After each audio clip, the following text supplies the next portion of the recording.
Hey everybody, welcome back to Northernlion Plays The Binding of Isaac Afterbirth Plus. Things go as well as they could conceivably go. 5 wins out of our 5 last runs. Why are we so large? Oh lord. Speed is fine. Rate of fire is great. Technology 2 has definitely contributed to our damage being as low as it is. And Telepathy for Dummies is actually awesome here. And I'll demonstrate why in this 5-part essay. Okay, actually, it sort of stinks on this room in particular because all the rocks blocking us, but you get the idea. If we have low damage, at least once every 2 rooms or less, if there's, large rooms part of the picture as they are right here, we're going to be able to have homing tiers. So as bad as this might look, I think a lot of people might look at this run and immediately go, oh my god. The damage stat is, like, undoable. I don't agree with that. I think that this run... Wow, we ducked between the shot. I think this run has all the tools you need to succeed, except damage. Once we get damage, everything is gonna come together, baby. He got that laser, he got biohazard, he got... Well, you get the idea. I'm not gonna continue, mostly because I don't want to get sued. I don't think Paul McCartney would actually sue. It's not you, Sir Paul, I promise, that I'm afraid of. It's the record companies, baby. They paid $600 million for the rights.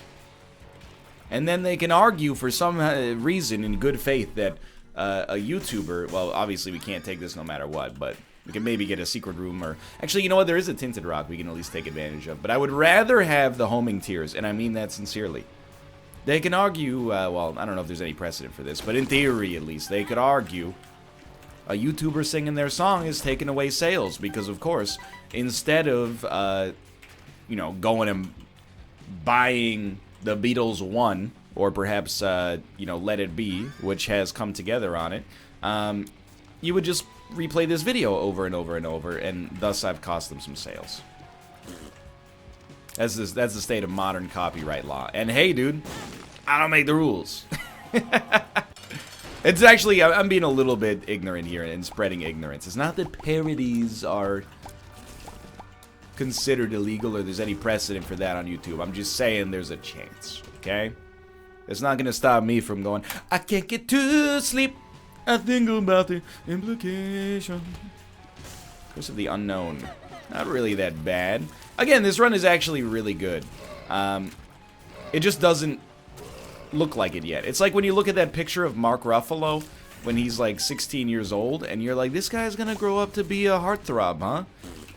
You look at the picture and you see the headgear and the eyebrows and the smile, and you go, I don't know. But, the proof is in the pudding. He had all that cerebral hunkiness just laying in wait, trapped in an adolescent prison. Well, I think we did as well as we could consider doing there. That's what this run is all about right now. We have a great scaffolding, but the concrete hasn't been poured yet. That's right, I'm a man's man. I know all about the stages of construction. First, you get, there's all sorts of forms and planning and red tape and government bureaucracy and bribes to be paid to get, rezoning and stuff like that. But then after that, it's something, scaffolding, rebar, concrete, barbecue. Well, you probably don't need me to tell you, a fire rate increase is not particularly what we need right here, but it's always nice to have a tiers upgrade. Rarely do you look at a tiers upgrade and go, no thank you. So I'm feeling good. It's Friday, tomorrow's my day off. Days off, they've been a little wonky, you're probably like, I get probably like 2,000 or 3,000 emails a day from people that are like, where's your day off, Anecdote? It seems like you haven't taken a proper day off. Yeah, you went to Iceland for a week, but where's your day off where you go, walk down Main Street in Vancouver and, buy a sweater? Well, we haven't been taking proper days off for a while. It's just, life gets in the way a little bit. That's okay. No Krampus? No Krampus. I told you. Now we have homing brimstone. along with that magic mush, taking our damage to an appropriate level. This is incredible. So it probably won't take a day off tomorrow. I don't know. It's hard to say because, like, hold on. This is gorgeous, dude. Tonight is my final exam for Java, and I can already in my head I can feel like the feeling you get when it's you're done with the class. You know, you finish it and you walk out, and it's like, you know, you make my dreams come true. Ooh. Like 1,000 Days of Summer, the sequel to 500 Days of Summer that until mere moments ago I'd forgotten the name of. So I'm like, dude, what am I gonna do tonight? And the answer is, I have no idea. Maybe I will take a day off tomorrow. On the other hand, I gotta record more Isaac. It's just, you ever have that in your life? I'm trying to explain it in a way that's... because I think everybody has had something like this in their lives, and probably has had something like this in their lives at pretty much every moment. My Java class is a 3-hour lecture, okay? Once a week. That's not a huge time investment. But then there's almost always, like 85% of the lectures. Well, it was 10 out of 12, so 5 out of 6. What's 5 out of 6? It's 80%, right? Roughly. 16% times 6. Yeah, something like that. Either way. See, I'm just trying to keep my arithmetic steady before the exam later tonight. Either way, there's usually a lab that came along with it. The lab would be like another 2 or 3 hours investment. 2 times there was an assignment. The assignment was 10 to 15 hours investment. Once there was a midterm. To be honest, I didn't study for it. Still did okay, so I'm not going to factor that time in. But all I'm getting to, this does not give us a thicker beam. Don't believe the emails they've been sending you. It will not give you a thicker beam. What I'm getting at is just that, you know, despite the relatively small, but still not, you know, nothing time investment, it's had a disproportionate effect on blocking some leisure activities in my life lately. Now, I'm never going to complain. Again, I understand. I'm not one of those YouTubers who's like, oh, my Ferrari's in the garage, I gotta drive my Lamborghini. To be fair, I don't think there's been as many YouTubers of that ilk since, you know, like, burnout, mental health issues, the adpocalypse, etc., etc., etc. This is the great equalizers. Well, we donated as much as we could, unfortunately. Me in the holiday season. Nah. I mean, if we had the D12, we might as well pick it up just to make sure we're still getting completion if we haven't taken it already. And then, I don't know. Yeah, that's not going to do anything, huh? But, you know, I drive a Ford Focus, and the transmission's a little bit busted. It shouldn't be because it's a nearly new vehicle, but, you know, I'm not going to belabor that point. I feel a little bit bad for Ford Canada, which is really the greatest amount of BM that I could muster, is that, you know, y'all came out with the first mass-produced car, and less than 100 years later, your company's, like, going out of business, sort of, in North America. What's happening there? I'm not going to say that it's entirely a result of a YouTuber bad-mouthing you in his Isaac videos because you screwed me on this transmission and have refused to acknowledge or at least come up with a fix that's free. I'm just saying, you know, it's like being Usain Bolt and being at meter 50 of a 100-meter dash and then just tripping once in 2008 and then, you know, snapping an ankle off in 2018. Regardless, I know people are very, they're passionate about their car brands. I'm not trying to insult the Ford Motor Corporation, and you're just going to have to believe that. This is my own customer review of a product that I have first-hand experience with, you know, 5 or 6 times a week. I grew up, you know, my mom drove a Ford Ranger, then she bought a Ford Explorer, both quality automobiles at the time. My dad had he had a Ford Taurus in the mid-90s, reliable. Pivoted to a different car after that, but you know, one of the reasons I was like, I feel okay buying a Ford Motor Company vehicle is those experiences I had as a youngster. But you know, things have changed, I guess. And every day I wake up and the first thought is coffee, and then the second thought is, why didn't I buy a Honda or a Toyota?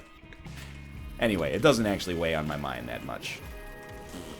Just ride it long enough that Elon can come out with a reasonably priced self-driving car and I could buy it, and then people will be like, how could you support that guy? And I'll be like, it was a gift. I don't know. I'll make something up to absolve my consciousness. Anyway, my conscience, not my consciousness. That comes later when AI hits nascence. But anyway, despite it only having a small temporal impact on my week, it has a disproportionately large impact on my mental state and my ability to factor in other leisure activities. Ooh, all the technologies. Tech Zero has appeared in the basement. Yo, this is a great gift. I had forgotten that item existed, and it's awesome. It's like finding a $100 bill in your pocket. Now, I don't have that experience myself. I've never had a situation where I found a $100 bill in my pocket. That's because I never use $100 bills because I'm not 75 years old. That kind of money for me doesn't exist as a piece of paper. It only exists digitally as a construct being maintained by a corporation that I have no idea the inner workings of, or, you know, what could happen if Johnny Drop Tables starts becoming their system administrator. You know what's nice is not having to blow up the mushrooms, because we already have Magic Mush, and Infinite Range for that matter. This is an extremely great run. Anyway, so it's the same, when you're in, high school is a little bit different, or at least my experience was, mostly because my school didn't offer AP or IB classes, which is, it's really, basically, if you're in that phase of your life right now, you're taking AP, IB classes, you're probably smarter than I've ever been. I hope I got some wisdom on you, but in terms of book smartishness, you're way ahead. I hope you recognize that advantage. Parlay it into a 2-victory streak on Jeopardy or something for me. We're looking for the stopwatch. Actually, I'm going to invest money right now. If car battery did anything for us, I mean, it's a really good item. It's just not good for us right now. Dude, Caves 2? I will absolutely take Pandora's Box, and that's a nice tiers upgrade. Not that we necessarily... I was going to say not that we need it, but it actually was pretty nice there. We'll continue exploring a little bit, just because otherwise, if we stop exploring, this video is going to be like 10 minutes long. Plus, I feel like we're on some good conversational topics right now. That was a whim, and the second secret room was just there. Like, everything is in its right place right now, like track 1, side 1 of Kid A. Regardless. Or alternatively, the first song on the Vanilla Sky official soundtrack. Say what you will about Cameron Crowe, the dude knows music.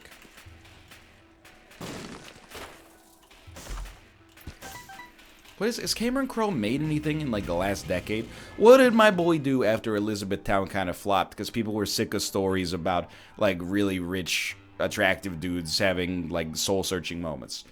Cameron Crowe. I'm just checking. Cameron Crowe. Oh, that's right. So we did Elizabethtown. I honestly don't remember The Union. We bought a zoo. I didn't see it because it's the same thing, right? Matt Damon buys a zoo because his life's going all screwed up. Pearl Jam's 20. I gotta see that. Aloha, starring Ben Stiller and Reese Witherspoon. No, wait. Bradley Cooper and Emma Stone.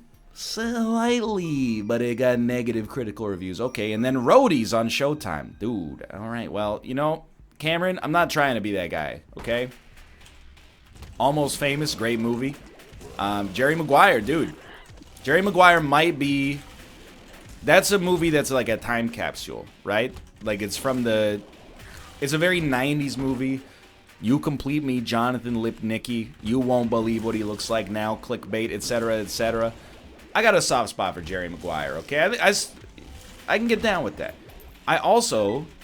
I have to level with you for nostalgic purposes. I actually like the Tom Cruise movie Vanilla Sky. Good cast, Jason Lee. I understand the qualms and the reservations you might have regarding that.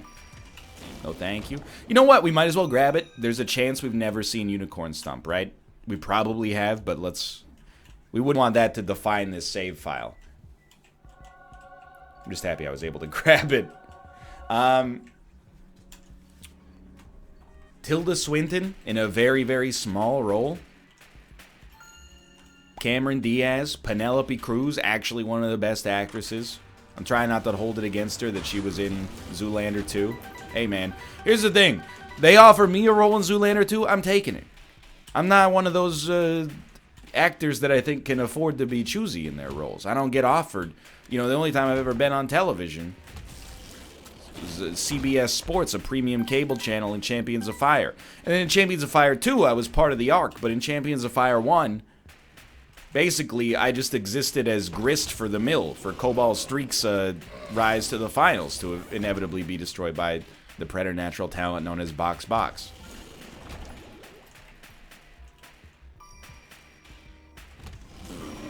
I was like, you know, I was one of those categories in the Oscars where you're watching the Academy Awards. They're like, we gave away these 100 awards last night that you don't care about. I was that guy. I didn't even get an arc. I'm a real human being. They turned me into like an NPC. Just someone for Cobalt to slaughter. Well, I don't want to get too picky or too, you know, I mean, it's petty, I should say. It's been a long time. I'm just saying, you know, and this is no ill will at all meant towards Cobalt Street because it could have gone the other way. But as soon as I saw that Bloons Tower Defense popped up in the game selection when we spun that slot machine, I knew I was in trouble. Life kind of fell apart for me at that moment in Champions of Fire 1, I'm sorry to say. Anyway, where am I going with this? I forgot.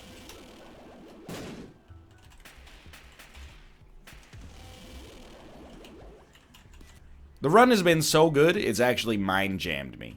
I know it's like a likely story, but... Did we not fight this exact room? Or am I thinking of the daily that was also really good? Hey, hey! Oh my god, okay, we almost got through that. Don't even get me started on this 0% chance deal with the devil business we got going on here. Puberty. What is happening? He's talking over himself, he's jumbling. Oh, I was talking about Vanilla Sky. Anyway. I would take a role in Zoolander 2 in a heartbeat. You ever hear the Michael Caine quote? I mean, we've had this exact bit within the past year. The Michael Caine quote, you know, he was in Jaws 4 and somebody was like, you know, a reporter, I guess, asked him, you know, what do you think about the critical reception to Jaws 4? Like, that movie sucked really badly. And he was like, I haven't seen the movie, but I have seen the house the movie bought. It's beautiful. Now, I'm not saying that's necessarily a good attitude. But at the same time, is Jaws 4 bad because of Michael Caine's performance? I would hazard to guess that movie probably has bigger problems, like, you know, being the 4th movie in a franchise. Not too many movies out there where by the 4th movie you're like, oh, they're really hitting their stride. I'm trying to think, dude. Is there a franchise out there where the 4th movie is the best one? I'll give you some of the obvious ones. Obviously, it's not Star Wars. The 4th Star Wars movie is The Phantom Menace. Anybody who, you know, if you like The Phantom Menace, by all means. I think you're wrong, but it's a matter of opinion. Shouldn't have blown that up. That's not going to be a secret room. But if you say it's the best movie in the franchise, you're just trolling, okay? If you say it's the best movie out of the prequels, I believe you're arguing in good faith, even though, again, I highly disagree with you, and I think that we just got a 60 damage upgrade. Oh, Lord, watch out. We are going to shoot shots, just very, very rarely. Yo, that's helpful. You know what? I don't know if we've had glowing hourglass, so we might as well at least grab it.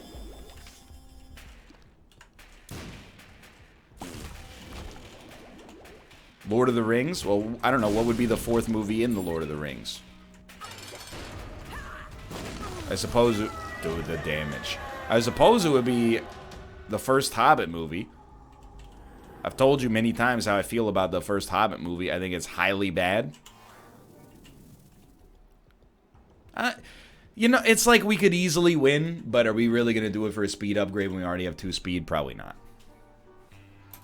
Transformers, I gotta be honest, and I'm proud of this. I washed out of the Transformers franchise.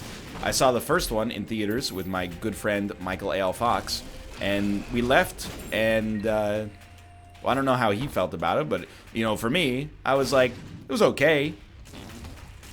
And then I saw the second one in theaters, and I walked out, even though I was there with people. I was like, this movie is, to be honest with you, just kind of a waste of my time. Now, if you saw it and you were 12, or it doesn't really matter how old you were, but if you were of the right age and you liked it, by all means, right? I was not 12. I was in my early 20s, and I'm a snob. It wasn't like I was offended. I left because I was like, there's better things I could do with my time than be at this movie. And I was 100% right. So I've never seen a Transformers film since then. I'll try it? I don't know. It'll be weird, at least. This is an insanely great run, in case that's not abundantly clear. What are other movie franchises with 4 entries? Like, I mean, I guess Avengers soon. Like, is Saw 4 the best Saw movie? I've seen Halloween 4. It sucks. And in Halloween 5, they just completely, like, overwrite the ending from the first one. You know, we don't need to go off on a Halloween thing. I mean, we'll talk about it next October. Horror franchises. Can I just level with you? I want to put a controversial opinion out there, okay? And maybe it's not controversial at all. But I haven't seen this movie. But there's a movie called Happy Death Day. Again, never seen it. Ahead of the movie, Halloween, there was a trailer for Happy Death Day 2. I know, by and large, horror movies have a tendency to be poorly received, and especially ones that, I guess, dude, we should fight. Whoops. Ones that come out around the Halloween season are oftentimes just kind of like a cash grab. Teenagers will be like, I want to see a scary movie, and this is the only scary movie in theaters. Fair enough. I kind of think that Happy Death Day 2 looks like fun. Now, am I going to see it? Probably not. But all I'm saying is when reviews for that movie come out and it's in the low 70s, don't at me, okay? I warned you. I warned you that it was going to be decent. At least the trailer is cut in a way that I think is acceptable. I've had good luck with trailers this year, and I'm not trying to say that it makes me the be-all, end-all. What an incredible card. It gives us like a 1.5% damage boost. But the last 2 trailers that I saw, and I went, oh, that movie looks good. One of them was Overlord, which has been well-received, but I've not seen it. The other one was Mission Impossible Fallout, which has been well-received, and I've seen it, and I liked it a lot. But as we've already established, NL doesn't separate the art from the artist, and oh, we all understand you have a man crush on Tom Cruise. No, it's not really like that. You know, I try not to watch the Thomas Cruise bad movies like Night and Day, starring coincidentally Cameron Diaz. Where any movie with a title like that just annoys me. You know, he's like, she's named Day and he's named Night, and also it's a spy movie, so it's called Night and Day. No, thank you. But, you know, when I look at Tom Cruise, even his recent filmography, I say to myself, you know, he was in All You Need Is Kill. Oh, sorry, the American title. Boku no Live, Die, Repeat, Edge of Tomorrow.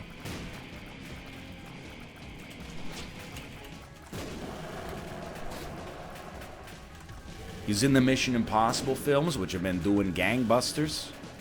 Critically and commercially. I'm not trying to be part of any Tom Cruise redemption arc. I'm just saying. Edge of Tomorrow was really good. I'm just rambling now. I'm like a 500-year-old man.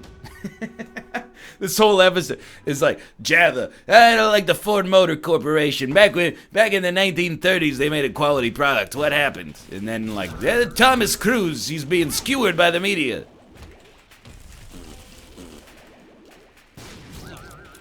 It's the mush brain. It's starting to set in.